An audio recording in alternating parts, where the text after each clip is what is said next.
को जहां बनाया जी वो वहीं के हो गए, बिल्कुल वो जिसने बनाया जी उसी। उसी के हो गए। पेड़ के नीचे बना दिया, पीपल के नीचे तो पिंपलेश्वर, और राम ने बना दिया तो रामेश्वर। बिल्कुल स्थान को सिद्ध कर दिया, व्यक्ति को प्रसिद्ध कर दिया। बिल्कुल ऐसी उनकी महिमा है। बिल्कुल तो वे शेष हैं, अशेष हैं, प्रशेष हैं, विशेष हैं। बिल्कुल जो उनको जैसा धार ले वे उसके जैसा भेष है। बिल्कुल वे नेत्र सूर्य देवता का चंद्रमा का भाल हैं।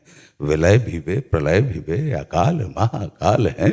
उसी के नाथ हो गए जो उनके साथ हो लिया, और वहीं के हो गए हैं वे जहां सुना शिव शिवम डमट डमट। ऐसे करके पूरा बहुत बहुत सुंदर, हाँ, सरल भाषा